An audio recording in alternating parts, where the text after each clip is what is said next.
It is not often that I get surprised when I look at television ratings. We discuss television ratings all the time here on the channel. Most of the time, when I am researching ratings for Major League Baseball, the NFL, the NBA, the number is generally where I expect it to be. Going into the NBA Finals, I predicted Suns Bucks would draw between 10 12 million people per game. That ended up being a generous overestimation, but I was close. The NBA Finals, they ended up averaging around 10 million viewers per game. God awful. The NBA has been struggling with television ratings for 2 or 3 years now. Ratings have been in a steady decline going all the way back to 2012.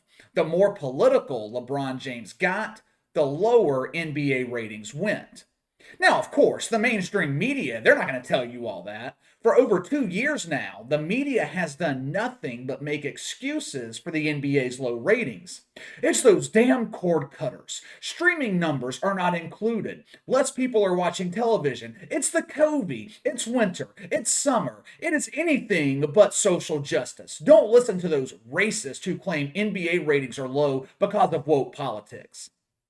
Over the summer, the media finally ran out of excuses. Their bullshit excuses had been exposed to the point where they started doing what the media does best: lying, making shit up.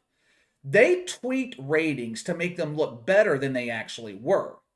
Now, we all know the reason the NBA is struggling. It's no secret. Adam Silver is marketing this league to 8% of the population. Brilliant strategy. Hey, LeBron, I have a great idea to increase revenue and ratings. Let's piss off conservatives, religious people, and that evil racist white devil. Let's alienate 75, 80% of the population. That will really increase our reach. The NBA essentially turned its back on the majority of America. At the same time, they embraced China with open arms. As a result, many Americans have turned their back on the NBA. I have said this several times over the last couple of weeks. The NBA no longer makes news for anything basketball related. Major headlines in the NBA, they're always about something that takes place off the court. Whether it's the vaccination status of Kyrie Irving, LeBron having fans thrown out of arenas, Adam Silver with a mouthful of Chinese balls, the NBA and the media have pushed this notion that it's normal for ratings to be this low, that nothing on television is drawing big numbers anymore like they did in the past. The problem is the NFL is disproving that notion, and they had been disproving it all season long. NFL ratings have been consistently high all year. Ratings were up 9% back in September. It was the best start to an NFL season since 2016. What happened in 2016? Colin Kaepernick took off his helmet, put on his Fidel Castro shirt, and became a social justice warrior. You see, as strong and as popular as the NFL is, even they're not immune to the fungus of woke politics.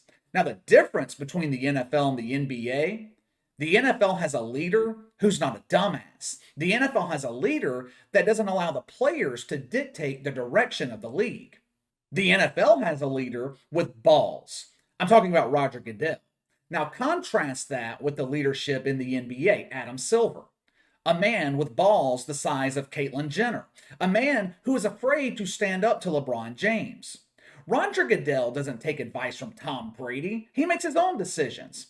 Adam Silver, he calls LeBron for advice when figuring out which bottled water they're going to stock in the refrigerator in the NBA office in New York. One of my longtime viewers hit me up last night on Twitter, asking me if I had seen the NFL ratings for Thanksgiving. Now, I hadn't checked them out yet, so he sent me a link to the story. I could not believe what I saw. Raiders Cowboys, mid-afternoon game Thanksgiving Day, drew 38.5 million people.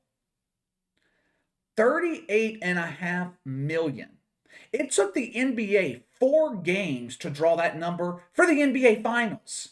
The NFL's drawing that for a regular season game in late November.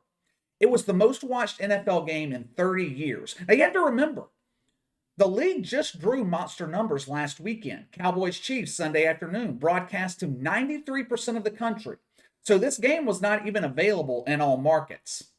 Cowboys Chiefs, over 28 million. At the time, it was the biggest rating for the NFL in 2 years. Now, you look at ratings across the NFL, they are up across the board. Monday Night Football, Sunday Night Football, Fox, CBS, NFL Network. Now, how is this possible? People don't watch sports on TV like they did in the past. Just look at NBA ratings for proof of that. It's possible because the NFL refuses to go woke. Now, sure, the league sends virtue signals every now and then to the virgin community. Roger Goodell will claim that the NFL rarely cares about social justice, when we all know the NFL doesn't give a shit about social justice. They don't give a shit about woke politics. The only reason they pretend is because they don't want to deal with the bitches in the mainstream media. By the end of October, NFL games accounted for 23 of the 25 most watched programs on television in 2021. The NFL doesn't just dominate ratings in sports, the league is dominating everything on TV. Fans being back in stadiums across the country, it's helped, but I think the main reason for the surge in NFL ratings is people are sick and tired of politics. People are tired of the damn COVID. Did you guys see there's all of a sudden a new COVID variant going around? Oh, yeah. COVID 3.0 is coming. It's so dangerous. It's spreading rapidly. Everyone, hide in your homes. Christmas is canceled. It won't be long. Anthony Fauci and his wrinkled face will be all over television warning everybody about the coming flu. But no one will be listening because Anthony Fauci has zero credibility. What the surging what the surging NFL ratings really prove is how far the NBA has fallen. In my lifetime, the NBA has not been as unpopular as it is right now. Maybe the early 2000s, but the NBA finals back then were still drawing 12, 13, 14, 15 million. The NBA finals now struggle to draw 10. Hell, the NBA is struggling so bad right now, they don't even bother competing with the NFL anymore. They moved their Thursday night doubleheader on TNT to Tuesday night. Did you see any NBA games on Thanksgiving? No. The NBA used to air games on Thanksgiving, not anymore. They know people are watching the NFL. But hey, at least the NBA can take solace in the fact that they are fighting hard to end mythical racism. All right, let me know what you guys think of the NFL's monster ratings on Thanksgiving and throughout the season. Sound off in the comments below.